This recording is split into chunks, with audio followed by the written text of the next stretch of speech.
शेतकरी मित्रांनो नमस्कार. ॲग्रो इंडिया गुरुमधून मी सुरेश अकोलकर सर्वांचं स्वागत करतो. मित्रांनो, तर गहू पेरणी जर तुम्ही केलेली असेल तर सर्व शेतकऱ्यांचं गहू पेरणीनंतर साधारण 18 ते 20 दिवसानंतर किंवा 20 ते 25 दिवसानंतर आपल्याला तणनाशक वापरणं हे फार आवश्यक आहे.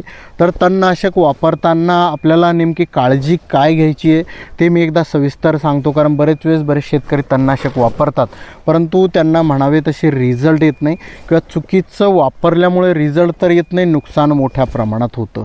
तर त्यासाठी काळजी काय घ्यायची थोडक्यात सर्व शेतकऱ्यांसाठी खूप महत्त्वाचा आणि फ्रीमधला हा व्हिडिओ आहे. त्याच्यामुळे काळजीपूर्वक बघा, लाईक करा, ज्यांनी सबस्क्राईब नसेल केले त्यांनी सबस्क्राईब करा आणि इतर शेतकऱ्यांच्या व्हॉट्सअप ग्रुपवर शेअर करा. तर मित्रांनो, आपल्याला जे तणनाशक वापरायचं व्यवस्थित रेकमेंडेड म्हणजे गव्हामध्ये जे आहे कोणतं रेकमेंडेड तणनाशक आहे त्याप्रमाणे आपल्याला ते तणनाशक वापरायचे, योग्य प्रमाणामध्ये त्याचा वापर करायचा. किती पाण्याचा वापर आणि किती तणनाशकाचा वापर सांगितला गेला त्या प्रमाणात आपल्याला ते वापरायचं आहे.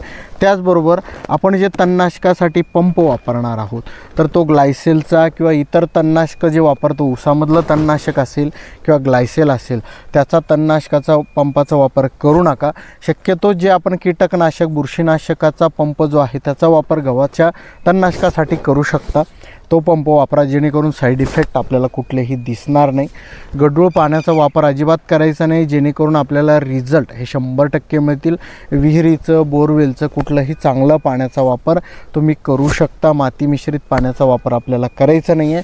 आणि जेही तणनाशक घ्याल ते रेकमेंडेड घ्या आणि त्याचं प्रमाण व्यवस्थित वापरून त्याचं कॉम्बिनेशन व्यवस्थित करून त्या प्रमाणात त्या स्टेजला म्हणजे आणि तणनाशकसुद्धा लवकर आपल्याला वापरायचं नाही आहे.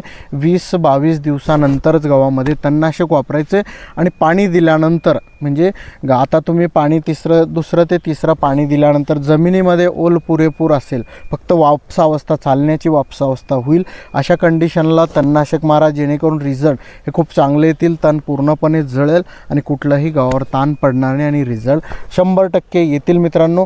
आणि जर तुमच्या गव्हावरती पिवळेपणा दिसत असेल, वाटत असेल तर चिलेटेड झिंकचा वापर देखील तणनाशकासोबत किंवा नंतर झाल्यानंतर तुम्ही त्याची सेपरेटली फवारणी घेऊ शकता.